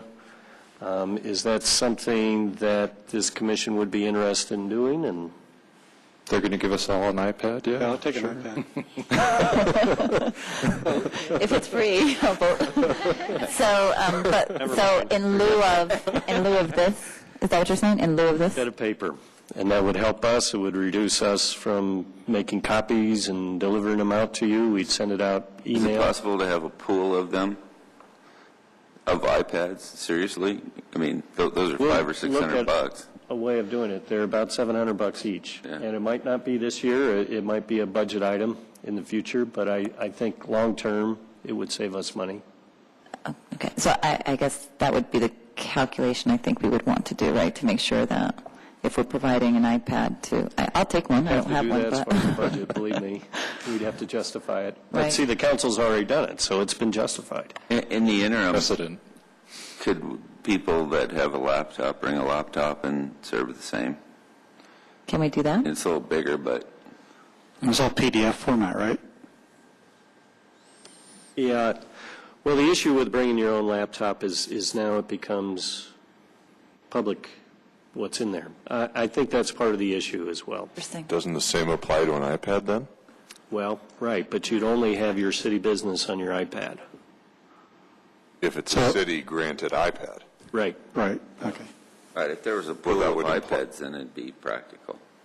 Yeah, that would I imply think that it'd be you're better to providing an go iPad. without the paper, too. It'd be provided for your use during your term, and then you would turn it in. It's a cool idea. Would that mean that the city submittals would also be electronic Right. form? Okay. The city what? Oh, an You know what application? I'm saying, like an application? I was just curious. Well, we'd have to, in order to have your exhibits, we'd have to have electronic versions, but we can scan those ourselves. So It'd almost be easier what you would be for- missing would be, or maybe we provide them, would be a 24 by 36, more of a large. But you could zoom in, or you could look at different sections of it. Right. I mean, actually be easier from the professional side to just submit electronic would. versions versus having to make all the copies and Mm-hmm. correlating it, and then, I mean, it's actually easier on perhaps both sides. We actually provide a SketchUp model that you can be more interactive with. Again, we're just looking at it, but I wanted to at least bounce that off you. But if we wanted a hard copy of one particular document, we just ask you. We could provide that, sure. Okay. Anything else from staff? Liaisons? Was it anything from historic? They only meet once a month, so I don't have anything to add since the last report. Okay. Any Anything else from the commissioners? We're not meeting on Memorial Day, I'm assuming. Right. There will be no meeting at the next regularly scheduled date, which is Memorial Day. And then actually the following meeting is the first one in June. I'll be out of town for vacation. So I asked Commissioner Metcalf whether or not he'd be here, and he doesn't know. It depends. He's in surgery today, so I'm not sure what condition he'll be in, but I'm assuming he'll take on that role. If he's not here, then what the commission determines who runs that meeting, correct? I think, go back to the boards and commissions handbook. It's Yeah, well, we've got the legislative rules, and I see that's on your agenda, so we can talk about that, but you could handle it in many different ways. I think it would be best probably to just have you recommend who you'd like to chair in the absence of those two options, you and Metcalf. Okay. And yes, since we just have a couple minutes left, I did just want to review, sort of following up on the boards and commissions training that we had last week, which reminded me of a lot of things, just the sort of protocols for the meeting, some rules of order, and also open it up for any questions that anybody has, especially the newer commissioners that are on there. I know it raised some questions in my mind. But some of the things that it reminded me of, because we are a quasi-judicial organization, that we have to be very careful about how we run the process. And one of the things I wanted to remind everybody is that before you speak out, to look to me for recognition. I'll try to control the discussion and keep it orderly. I'd like to remind all the commissioners to do their homework. We get those packets the week before, and they usually do require a little bit of research and homework, and that we start at 7. So if you could try to get here, 10 minutes early. I'm one of the worst offenders of that, but we really do need to start on time with a quorum. The quorum is a majority of 4 people. We have 2 alternates, so that's usually not a problem.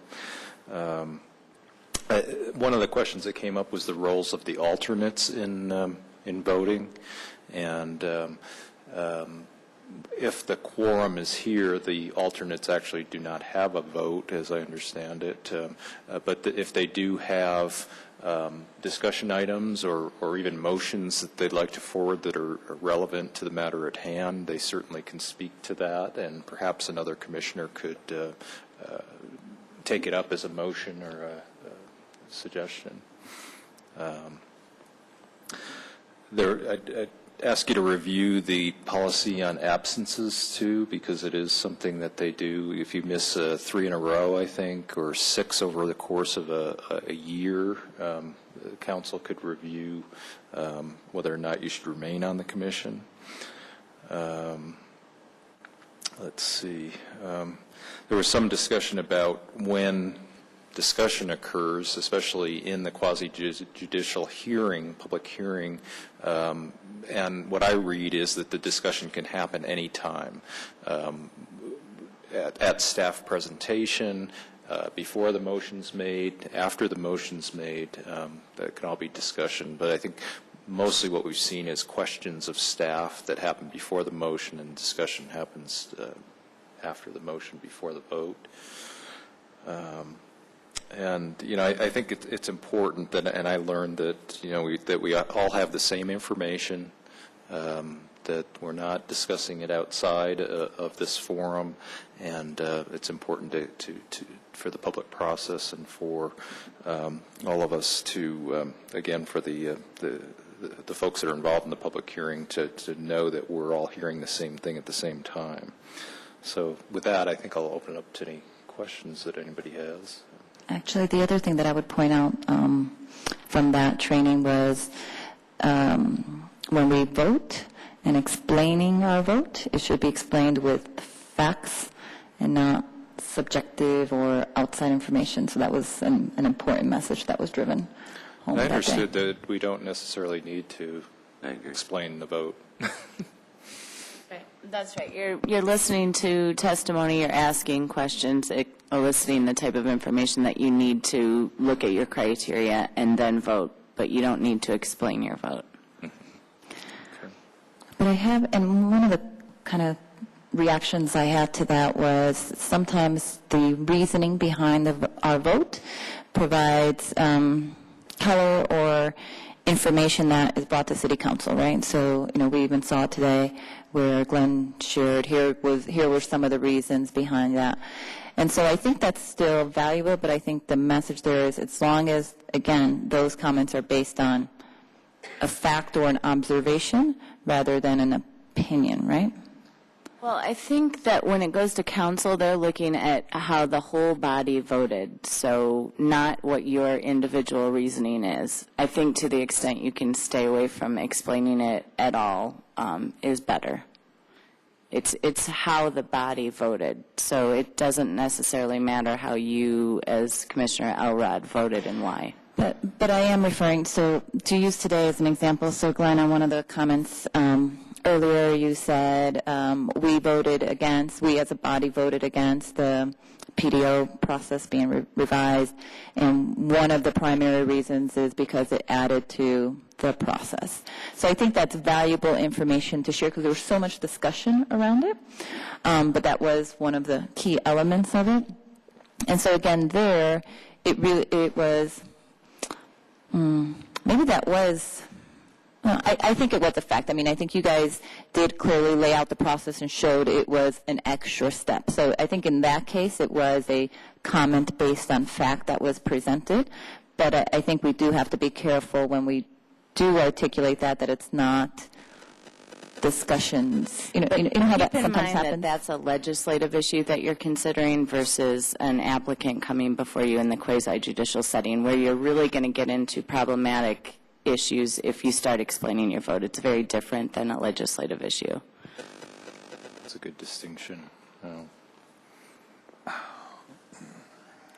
Any other questions, thoughts? There you go. Randy? She mentioned swearing in. Are commissioners sworn in? She means when you're taking testimony, if someone's testifying as a witness on a particular application before you, that you swear in those witnesses, and we can make a habit of doing that. I mean, Glenn and I can talk about that if we think it's appropriate for planning. The more formality, I think, that you add to when you're in, she gave the analogy of putting on robe and becoming a judge, and that's extremely different than when you're looking at code changes or when you're talking about the comprehensive plan. And so when you add some decorum to the setting that you are in as a judge, it helps. Whether we need to be swearing in witnesses, that we can, and we can talk about that at the staff level and come back with a recommendation, but we don't do it typically right now. We haven't done it in Planning Commission. I think on the commission, at the very least, everyone should state their name, their address, or their business relationship, and I know we've gotten away from that a couple of times in the past cases that we've heard, and I think it's very important that we have that on the record. Whether we swear them in, what do you think it makes sense? That's a good comment. Okay. All right. If there's no other comments, do we have a motion to adjourn? No, we all want to stay. Okay. I move we adjourn. I second. A second. All in favor? That's unanimous. Thank you very much.